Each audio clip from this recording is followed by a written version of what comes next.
Sveiki, čia Reidas. Sena ir amžina laida apie amžinas vertybės keliuose. Taigi Reido istorijos pradedame iš Girulių miško. Vieną antradienį apie 6 val. Vakaro Klaipėdoje tarp 1 ir 2 melnragių tiesiame kelio ruože nuvažiavo ir ant stogo apsivertė automobilis Honda Civic. Automobilis tuščias, niekas nieko nematė, tik žmonės važiuojantis pro šalį matė šalikelyje automobilį rioksantį aukštyn ratais. Nėra ko paklausti, kas čia buvo. Gal stirna, briedis, kiškis, šeškas, kiaunė, žebenkštis išbėgo į kelią, kad taip mašiną apvertė. Vairuotojas iš mašinos įsiropšė per galinės dureles ir dingo. Mašina priklauso vienam piliečiui, bet pagal pirkimo pardavimo aktą kitam, kurio telefonas tądien buvo išjungtas. Tuo pačiu metu antradienį taip pat apie 6 val. Vakaro Klaipėdoje Taikos prospekte prie vieno prekybos centro girtas automobilio Apple Sintra vairuotojas Igoris, važiuodamas atbulas, nestipriai atsimušė į automobilį Renault Space. Kur atsimušė? Kaip? Atbulinį važiuodamas. Atbulinį, matot, su to Apple, su fara čia prabrėžė ir čia va. Supratau. Nu, va, matosi, faras ir ten. Aha, nu niekinė avarija, atbulas žodžiu. Niekinė avarija, o reikalų dabar bus. Prieš dieną iš jūros grįžusiam jūreiviui Igoriui nustatytas sunkus girtumo laipsnis 2,72 promilės alkoholio. Girtas esat? Taip. Kokią progą pasigėrėt? Antradienį? Iš jūros atėjau. Iš jūros parėjot? Taip. O vyras, kur buvot? Pietų Kinijos jūroje? Toliau dar. Dar toliau? Toliau aš jau nebežinau. Tai pasigėrėt su draugais ir važiavot? Šiaip jūreiviai blaivus taip kažkaip keistai vairuoja, o girti tai vapšė. Iš tikrųjų. Dabar žinot, problemų turėsi šiokių tokių. Tai va. Bet šiaip gerai nusiteikęs viskas, tvarkoj, šypsotės viskas. Čia mano kaltės yra. Ne, be abejo, čia. Ne čia jūsų kaltė, ne čia mūsų. O vienas gerėt, ar, pavyzdžiui, su draugais, ar dar kažkaip šiaip įdomu? Čia mes tačiau vienas. Vienas? Supratau. Nu ką tada? Pinigų jūreivis turi baudoms. O teisės, kada jūroje esi, tai nereikalingos. Jūreivio automobilyje buvo vaikas, kurį vėliau užsivežė mama. Dokumentai apie šį įvykį keliaus į teismą, kur skiriamos bausmės yra rūsčios. Ir jeigu pinigų baudoms jūreivis turėtų turėti, tai svarbaus dokumento, vairuotojo pažymėjimų, tai jau nebe. Šturmanų ir Naikupės gatvių sankryžoje taksi automobilis išvažiuodamas iš šalutinio kelio su keleiviu sukūlė krovininį transportą, bet taip sukūlė, kad abiems vėliau prireiks techninės pagalbos. Buvo iškvietimas, atvažiavau į 3 polikliniką ant Kalniuko, paėmiau klientą, važiavau, nepastebėjau to ženklą, išlėkiau, pasirodo čia pagrindinis. Va, ir viskas. Iš kairės mašinoje atvažiavo autobusėlis į trenkį. Važiavau pagrindinių gatvę tiesiai ir viskas iš šaltinio nepristabdė ir įsitrenkė. O greitis koks buvo? Mano ir jo. Jūsų? Mano normalus, ką aš žinau, 50, gal 55. O to žmogaus tai nežinau, negaliu pasakyti. Taip aišku, kad pagrindinis. Aš nieko nesakau, aš kaltas, aišku, čia nieko nepadarysiu. Prašiausiai šoko būsenai esam dabar ir viskas. Sužeistų žmonių nėra, visi blaivus, atpildome eismo įvykių deklaracijas ir skirstumės. Beje, taksi automobilio vairuotojas savo žirgų tik prieš dieną buvo atlikęs techninę apžiūrą ir dar ne dėl krūmų įvyko ši avarija. Iš tos pusės, iš kurios atvažiavo krovininis transportas, krūmų nėra seniausiai. Klaipėdoje Kapsų gatvėje girtas dviratininkas Antanas, važiuodamas mokyklos gatvės link, neprasilenkė su iš priekio atvažiuojančiu automobiliu. Susimėtė, griuvo ant greičio slopinimo kalnelio, susikruvino nosį, sudaužė savo dviračio galinio vaizdo veidrodėlį ir, kas blogiausia, sukėlė avariją. Griūdamas taip pat įbrėžė stovinčio visureigio sparną. Labą dieną. Kas nutiko? Nieko, su dviračiu važiavo bardariuką mašiną sugrįžti. Taip. Nebeištekau. Neišsitekote? Nu, nebebuvo kur dingti. Nebebuvo. O tai tas automobilis irgi važiavo? Koks? Tas automobilis, į kuris atsitrenkėt, jūs važiavo irgi? Ne, Jis stovėjo, taip. Tai jūs prasilenkdamas su kita mašina? Prasilenkdama, jis labai greičio, aš galvoju, pravažiuosit, iš Palembo važiavau, čiut nestovėdama. Supratau. O tai nosį kur susikrūvinot? Tai, į tą bardariuką. Griuvas. Nu, tai biškai tai jūs. Supratau. Ja susimarė, susimėčiau. Susimėčiau ir... O dabar gal nelabai gerai išgerus važiuoti? Kaip jūs galvojate? Ne, čia buvo vakarykščio. Vakarykščia? Ir 2 valandą dienos virš promilės pučiat? Kiek? Virš promilės pučiat? Virš 1 promilės? Nu, ką ten alaus bankė išgėriau prikrautas. Tai šiandien? Nu tai čia vakarykščiai dar šiandien plius, nu tai aišku, kaipgi ne. Labą dieną. Bet aš... Bet dabar reikalų bus, avarija, girtas, o Jėzau. Aš nieko blogo tikrai nepadariau. Ne, jūs matosi, doras žmogus esat, viskas yra tvarkoj. Tik kad girtas, nu tai pensininkas, doras pensininkas. Nu laikykitės, ką dabar jau čia. Reikalų bus dabar. Reikalų bus. Nu ką darysi, už nieką būna reikalų. Nu už nieką, nelabai už nieką, nu. Antanas už girtą avariją nubaustas 95 eurų bauda. Dviratis nėra konfiskuojamas, tai Antanai iki kito karto. Kretingos gatvėje Audi vairuotojas, kuris dar nežino, kaip atrodo vairuotojo pažymėjimas su jo atvaizdu, suko į kairę ir susidūrė su kabrioletu Opel, kurį vairavo mergina, kuri nenorėjo filmuotis. Tik tapkutes, sakė, galima filmuoti, o veido tai jau ne. Ne tai ne. Laida Reidas ne podiumas ir ne selfie studija. Čia rimti dalykai vyksta, čia vyksta avarijos. Kas vairavo tą? Nepasisekė? Nematei kažko tai? Ne, nesimatęs. Nesimatė? Suka mašina, šona ir Aš čia mačiau. Aha. Ką jūs matėt, ponia? Ką mačiau? Viską mačiau. Nu kaip buvo? Ką? Jie suko ratą, o tas važiavo tiesiai tą mergaitę. Mergaitė tiesiai važiavo? Taip. Tai sukant į kairę reikia praleisti, žinokit, tiesiai važiuojantį. Iki šiol šiai buvo. Va taip va. Va šitą vairavai. Tai suka į kairę. Tai pats kaltas. Nu. Aš niekam nesiginčiu. Va ponia atėjo, norėjo čia kitą teisybę išaiškinti. Ne, šitas važiavo tiesiai. Tai vat kas suka į kairę, tas kaltas. Taip. O teisės kur? Draudimas? Nesilaikau dabar. Bėdos turėsi šiokios tokios. Bet vairuot mokė? Mokė. Supratau. Jeigu važiavau, tai moka. Jo, ir Kaštonų garaže ten viskas, ten darai viską, ne? Ten. Čia Kaštonų garažai, ne čia? Šičia. A ne? Aha, supratau. Jaunuolis, štai taip pradėjęs karjerą gatvėse, nubaustas 300 eurų bauda. Žiauru ir tiek, pripažinkime. O dabar krausimės į puikiąją mūsų ir jūsų rubriką filmuoja Reido reporteriai. Reido reporteriai savo darbą pradeda iš Tekos ir Baltijos prospektų žiedinės sankryžos, kur keistokai pilietės rikiuojasi, it antroje eismo juostoje negalėtų to padaryti. Rumpiškės ir Sausio 15 gatvės sankryžoje kitas eismo dalyvis kampus trumpina prieš eismą į siaurą gatvelę, išvažiuoja be gėdės. O čia vienos loterijos automobilis mieste, kuriame itin smaugiami tie vairuotojai, kurie važiuoja keleivinio transporto eismo juostą. Negana to, tas loterijos automobilis lenkia prieš pėsčiųjų perėją, kur galbūt ėjo močiutė tos loterijos bilietų pirkti. Priestočio gatvėje Klaipėdoje sukti į dešinę automobiliui BMW draudžiama, bet ką tu jam, jis ant asfalto linijų tai nemato, o kitos linijos apsitrynusios šioje vietoje sočiai. Įdomu, ar dėl to turėtų būti nubaustas vairuotojas? Kelias Jonava Ukmergė. Tai, kad šis bliškusis automobilis lenkia prieš kalną kirtęs ištisinę liniją, tai nieko blogo, palyginus su eismo veikėju, kurį pamatysite netrukus savo ekranuose, tame pačiame kelyje. Tik kiek tolėliau, Golfas varo prieš eismą, prieš sankryžas, per linijas, durnių Lietuva, ne kitaip. Ir dar apie idiotiškus lenkimus. Kaimietis žolę padegęs, o kas jam neleis. O štai sunkvežimio vairuotojas, tai toliaregis matyt. Jis žino, kad iš dūmų tikrai niekas neišnirs. Aiškiaregis? Ne velnio, nes mašina iš tų dūmų išniro. Būtų lavonų krūva dūmose. Dar vienas vilkikas lenkia mokomojo automobilį prieš pėsčiųjų perėją. Tai bent pavyzdį rodo. O čia du veikėjai vienoje sankryžoje pavarys degant raudonam šviesoforo signalui. Vienas vienoje pusėje, kitas kitoje. Ir dar vienas vaizdelis, jeigu tęsiant temą apie varymą degant raudonam šviesoforo signalui. Štai šis, prašau.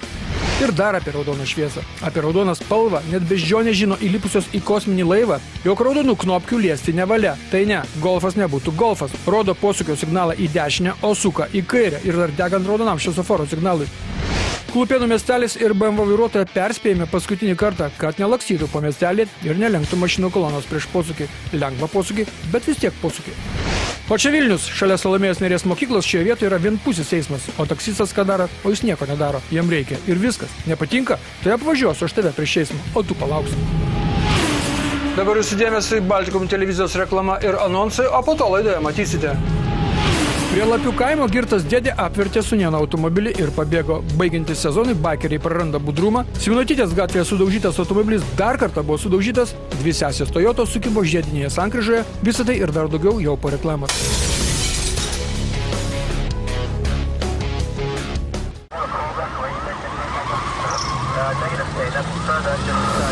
Tiek buvo reklamos ir anonsų, o mes rodome tai, ką žadėjome iki jos. Baltijos ir Taikos prospektų žiedinėje sankryžoje susidūrė 2 japoniškos mašinos, 2 Toyotos Corollos, viena naujesnė, kita senesnė, viena juoda, kita sidabrinė. Tarp gentainių kilo diskusija. Šunelė, kaip čia buvo? Nedrebėk, nedrebėk. Nedrebėk, nedrebėk, nedrebėk. Matai, man su ratu jis va užsuka, jeigu ir būčiau jam važiavęs į jį, tai būtum tik apsibraidžiai gražiai. A jūs man nachališkai specialiai. Opa! Ne, specialiai nieks avarijų nedaro, mielas ponė. Bet jūs skaitėt važiavimo kryptį. Tai aš važiavau už 3 paskui perėjau vieną. Va, jūs skaitėt važiavimo kryptį, taip teisingai. Bet žinot, reikia keisti važiavimo kryptį tuo metu, kad niekam nekliudytum. Kelių policijos pareigūnai pamatavo, pasvėrė, išklausė ir nusprendė, kad kaltas dėl avarijos lieka sidabrinės Toyotos vairuotojas, nes tai jis keitė važiavimo kryptį, o keisdamas užkliudė šalia važiuojančią sesę.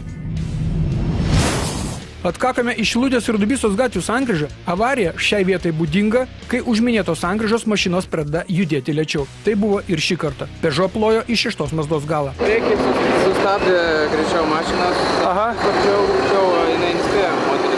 Bet jūs spėjot sustabdyti, nieko, viskas tvarko žodžiu. Su diržais buvot, viskas. Sužeistų nėra, tai pildom deklaracijas ir skirstomės. Iš tikrųjų. Nors Peugeot priekis palinko, bjauriai sužeistų žmonių nėra, tai ir skirstomės, mylėjai, pildyti šonan eismo įvykių deklaracijų, nes netrukus prasidės pikas ir užsikiš viena iš 3 miesto arterijų konkrečiai. Raudonės gatvėje motociklas pabandė aplenkti į Turgaus automobilių stovėjimo aikštelę sukantį Volvo. Sukau čia. Jūs sukot į kairę, taip? O jisai ką darė? Jis man iš šoną atsitrenkė, lenkė, sakė. Jisai lenkė? Supratau. O čia galima lenkti? Negalim, sankryžoje negalim. Jo. O tai greitai iškvietėt? Nereik, sakė. Nereikia, sakė? Tai ką darysit? Išsikvietėm policiją. Ai, policija atsikvietės? Ja. Baikeris sėdi savo prie stulpo ir telefonų reikalus tvarko. Nei jis susižeidė, nei jis normaliai paaiškinti žiūrovams gali, kodėl lenkia tvarkingai važiuojantį automobilį per kairę pusę, o ne per dešinę. Juolab ten daug vietos buvo. Kadangi kilo ginčiai, tai policija paskyrė bylos nagrinėjimo datą, o tada buvo nuspręsta, kad kaltas dėl avarijos liko. Tai baikeris. Simonutytės gatvėje mergina išvažiuodama iš 11 namo kiemo užkliuvo už gatvę važiavusio automobilio Mitsubishi, kuris kartais būdavo taksi automobiliu. Ir tas dar atsimušė į jau ir taip sudaužytą automobilį Peugeot. Jinai jau čia stovi pusę metų ir jinai sudaužyta jau senai. Šitą? Taip. Bet vis tiek jūs į ją atsimušė. Čia, va. A jums sustojo gal kas nors išlys, sakykit? Tai nežinau, kaip čia. Kaip? Sustojo jums kas nors sustojo? Golfas pastatytas ir metras koks nuo krašto. Kas buvo pastatytas? Golfas. Golfas, aha. Koks metras nuo krašto. Mes pasipaveiklavom viską. Aha. Nu, užpakalis buvo išlindas. O mes Aha. čia tai mašinai tik čia kliūdėm, nes ten buvo jau sulaužyta. Supratau. Tai nežinau. Buvo sudaužyta jinai jau kokią pusę metų. Supratau. Tai čia tų mašinų buvo todėl, kad iš darželio turbūt vaikus važiuoja pasimti, ne? Kiekvieną kartą taip yra. Nes aš čia ne pirmą kartą atvažiuoju iš tikrųjų. Taip, ir čia sustato, bet kaip, aš išlingau truputį, Aha. nespėjo jie sustabdyti. Supratau. Nes aš jau buvau pristabdžius, sustojus pilnai, o jie nespėjo sustabdyti. Man, matau, vaikišką knygutę, nebuvo, viena buvo. Ai, pasimt važiuot, viskas tvarko žodžiu. Žmonės skundėsi, kad neįmanoma per taip pastatytus automobilius išvažiuoti į gatvę, nieko nesimato. Visi varė ant Peugeot, kuris čia stovi sudaužytas jau daug savaičių, bet jis nieko nepažeidžia. Juolab šį kartą avarija atsitiko su kaltajam atvažiavus visai iš kitos pusės. Vieną penktadienį apie 3:30 popiet Klaipėdos policija gavo pranešimą, kad Klaipėdos rajone netoli Lapių kaimo apsivertė automobilis. Lengvojo automobiliu Audi nuo kalno važiavo jaunuolių pora. Iš šalutinio kelio išlindo traktorius ir trenkėsi į dešinę automobilio pusę. Automobilis vertėsi ant stogo, numušė kelio ženklą ir aukštyn ratais nučiuožė atitvarų dar 14 metrų. Iš automobilio išsiropšęs vairuotojas Sikstas ir keleivė Ugnė iš karto pažino traktorininką. Artimas giminaitis Antanas yra Siksto tėvo brolis ir jis buvo girtas. A tam savažiavot, supratau? Iš Alkūnės supratau, kad važiavot. O kas nutiko? Kišo traktorių į pagrindinį kelią. O jūs važiavot nuo kalno? Jo. Nuo kalno. O kur traktorius? Viso gero? Neprislydęs. Supratau, vienas buvot. Draugė. Draugė, gerai viskas. Patiko virst? Patiko? Nelabai? Nuotaikos geras, mašina sudaužyta, o aš galvojau, kad matai pas save du vairai čia galvoju. Pradėjai vieną į kairę sukt, kitą į dešinę. Ja, tai dar trečias uždėtas. Ai, trečias uždėtas, supratau. Svarbu gera nuotaika, viskas tvarkoja. Aišku, traktorių pažinsit? Pažinsit? Žinot kas? Tai žodžiu, medikų nebuvo čia. Nebus įskaitinės avarijos, ne? Tu viską padarai. Apvirtot, sutvarkėjai sužeistus žmonės, žodžiu, iškvietėt policiją, pažinot dėdę, traktoristą. Viską supratau. Nu, kad visose avarijose taip pozityviai būtų nusiteikę žmonės, tai būtų tiesiog nuostabu. Gerai, kad laimingai baigė. Kai girtuokliui Antanui buvo paaiškinta, kad bus kviečiama policija, nes reikia įforminti automobilio sudaužymą, jis pareiškė, kad važiuoja skandintis ir sėdės į traktorių iš įvykio vietos pasišalino. Jaunuoliai per avariją beveik nenukentėjo, tik 22 metų vairuotojui Sikstui šiek tiek nubrozinta ranka. Policijos pareigūnai pradėjo traktoriaus ir jo vairuotojo paieškas, kurios nebus sudėtingos ir neturėtų užtrukti, nes bėglys žinomas ir yra aišku, kuris gali slapstytis. Pirmadienis. Klaipėda. Liepų gatvės grindinys. Vaizdas iš keleivinio autobuso, kuris netrukus atsitrenks į kitą keleivinį autobusą, sustojusi autobusų stotelėje šalia savivaldybės. Dėmesio į ekraną. Dabar kitas vaizdas iš kitos kameros, bet mes apie tą patį. Avarija ta pati, avarija Liepų gatvėje, kai susidūrė du keleiviniai autobusai. Ir vaizdas puikiai iliustruoja, kodėl atsitiko ši avarija. Vairuotojas ne muzikos ieško, ne radiją reguliuoja, ne kondicionierių tvarko. Jis bando sutvarkyti dėtuvę, kad daiktai ant galvos nekristų. Žodžiu, daro viską, tik nevairuoja. Tiksliau vairuoja, bet nežiūri į kelią. Ir avarija nepaprasta, nes per ją sužeista močiutė. Štai ten stovinti gale. Matote, ji ruošiasi išlipti, kai po smūgio nuvirto ant grindinio ir susimušė krūtinkaulį. Geresnio pavyzdžio nereikia, kad jeigu vairuoji, tai vairuoji. Jeigu kitus reikalus tvarkai, tai tvarkai, o ne vairuoji. Tokia buvo įžanga į mūsų ir jūsų rubriką Filmuoja Reido reporteriai. Reporteris atsiprašo už vaizdo kokybę, atsiprašome ir mes, bet svarbu, valstybiniai numeriai vėliau pasimatys. Žardės žiede nieko naujo. Į žiedą reikia įvažiuoti iš antros į antrą, iš trečios į trečią. Tai ne, tas veikėjas iš kairės pusės lenda, o jo neleidžia, tai jis iš žiedo išvažiuoja kirsdamas ištisinę liniją ir šiaip netaip užlindęs mums parodo tos valstybinius numerius. Užkišo. Karšta. Skuba pilietis ledus po Žemaitiją vežiojantis, tai ir lenkia prieš geležinkelio pervažą. Ir tai dar ne viskas, lenkia ir kombainą prieš kitą kombainą. Ką padarysi, karšta, skubėti reikia, juk nesilkę vežioja, o tik ledus. Jeigu tęsiant lenkimo prieš geležinkelio bėgius temą, tai nereikia toli važiuoti. Vilnius Dūmų gatvė ir čia pavaryta per bėgius narsiai su parketiniu automobiliuku. Kitoje Vilniaus gatvėje išvažiuodamas iš šaltinio kelio automobilistas, nors tai ko gero neįs, o ji vos neužkliuvo už darbininko žolę pjaunančio ir dar vos negavo į galą, o juk būtų kaukus po to nesavų balsų. Ir dar Vilnius, Antakalnio ir Klinikų gatvės sankryža, ženklas leidžia sukti tik į dešinę. Tai autobusėlio vairuotojas rodo, kad jis nesuks į dešinę, jis suks į kairę. Tai už jo stovės automobilistas jį lenkti, o tas ir pasuko kairėn, kaip jam geriau. Mercedeso pasirodymas keistokas, kirtęs ištisinę liniją, jis pasuks per plytą į degalinės teritoriją. Ko ne savaitės pavairavimas. Ir kita istorija apie važiavimą prieš eismą. Čia jau Klaipėda, Vingio gatvės gale, kur kitas maršrutinio taksi vairuotojas susiruošė ką, ne tik apsisukime prieš eismą, bet ir toliau pavarė prieš jį, prieš eismą. Kitas keleivinio transporto vairuotojas irgi geras. Smiltelės gatvėje jau užsidegus raudonam šviesoforo signalui, jis vis tiek skuba. Pėsiai jį apvažiuoja ir kuris nuskubėjo, autobusų sustojime tai nesustojo. Ir toliau laidoje pakalbėkime apie raudoną šviesą. Tilžės gatvė. Privažiavo Passatas prie šviesoforo, galvojame palauks leidžiamą šviesoforo signalą. Nė velnio, nesulaukė, nuvarė kairėn, nesulaukęs žalio. Taikos prospektas pėsčioji irgi spalvų neskiria, o eismas čia greitas ir intensyvus. Kai lėks kitą kartą tie maišeliai į orą, tai produktų ir kūno dalių nesurinksi, panelė, ponė, pažeidėja. Ir jeigu tęsiant Taikos prospekto pažeidėjų ir pėsčiųjų temą, tai prašau. Važiuojame mes Taikos prospektu, savo ruošiamės merginą praleisti einančią mums iš kairės pusės, o čia tik baltas, atlėkęs keleivinio transporto eismo juosta, vos nepakėlė merginos į orą. Ir kitas veikėjas vežiojantis žmonės pasižymės Herkaus Manto gatvėje. Bet tai čia jau variantas. Tai tikrai, kad raudoniau nebūna. Stebėkite anoje kelio pusėje. Du jau pavarė degant geltonam šviesoforo signalui. Tai mums iš nugaros privažiuoja taksi automobilis, kuris varydamas per skaisčiai raudoną vos nesutraškė žmonių. Gerai, kad jis suprato, kad jiems degantis žalias šviesoforo signalas dar nieko nereiškia. Ir savaitės pavairavimas priklauso Jodo 5X vairuotojui Liepų gatvėje, kuris įvažiuodamas į apsisukimą atrado papildomą eismo juostą, o po to nuvarė į kalną prieš eismą. Ačiū, mėlyjei, kad pusvalandį praleidote kartu su laida Reidas, na, o mes pasimatome kitą antradienį 8:30 vakaro. Baltikum televizija rodys Reidą. Būkite aplankyti. Sudie.